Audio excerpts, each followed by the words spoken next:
Was ist der 6-Stunden-Freeze? Das erkläre ich euch gleich nach dem Intro.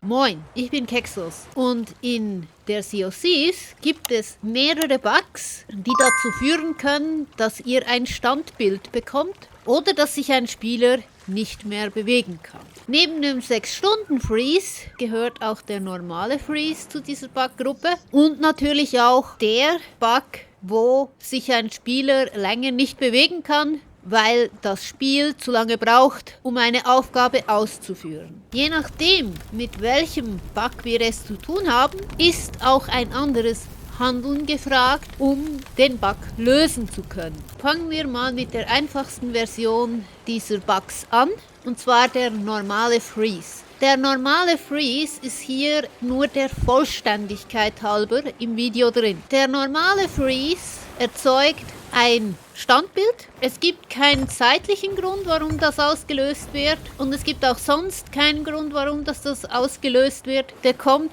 einfach, weil er lustig ist. Wenn diese Art von Bug auftritt, dann kann ich euch leider nichts anderes raten als startet den PC neu oder das Spiel. Kommen wir zur Bug-Version, wo der Computer oder das Spiel für eine Aufgabe viel zu lange braucht, um sie auszuführen.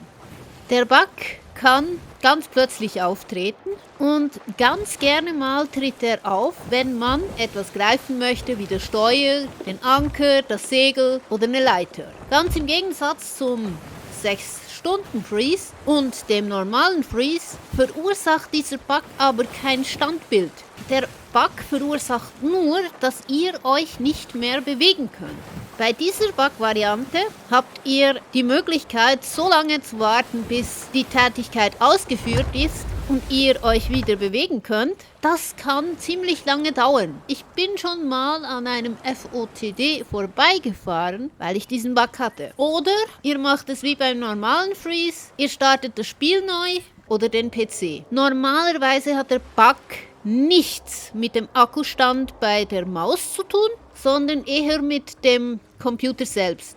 Aber ganz so tief bin ich nicht drin. Kommen wir jetzt zu guter Letzt noch zum 6-Stunden-Freeze. Dieser Bug ist häufiger, als die meisten Sea of Thieves Spieler vielleicht denken. Der Freeze unterscheidet sich leider nicht vom normalen Standbild. Also wenn er auftritt, könnt ihr nicht sofort erkennen, dass es sich um den berühmten 6-Stunden-Freeze handelt. Außerhalb der Sea of Thieves Community ist dieser Bug auch weniger bekannt, erstaunlicherweise. Also ich habe 2,5 Jahre gespielt und habe lange nichts von diesem Bug gewusst, bis mich ein gewisser Snake Official aufgeklärt hat und ich dann feststellen musste, dass ich den auch habe. Dieser Bug existiert jetzt seit ungefähr 6 Jahren. Rare hat ihn versucht zu fixen, hat es aber bis heute nicht hinbekommen. Der Unterschied zwischen dem normalen Freeze und dem 6-Stunden-Freeze liegt darin, dass der 6-Stunden-Freeze zu einer ganz bestimmten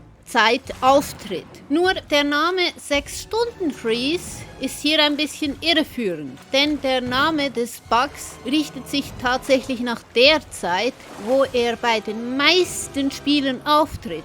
Das muss aber bei euch nicht der Fall sein. Bei mir tritt dieser Bug beispielsweise nach 11 Stunden auf. Bei meinem Kollegen Snake Official tritt der Bug nach 5 Stunden auf. Und bei meinem Kollegen Blacktime04 tritt er so ungefähr nach 8 Stunden auf.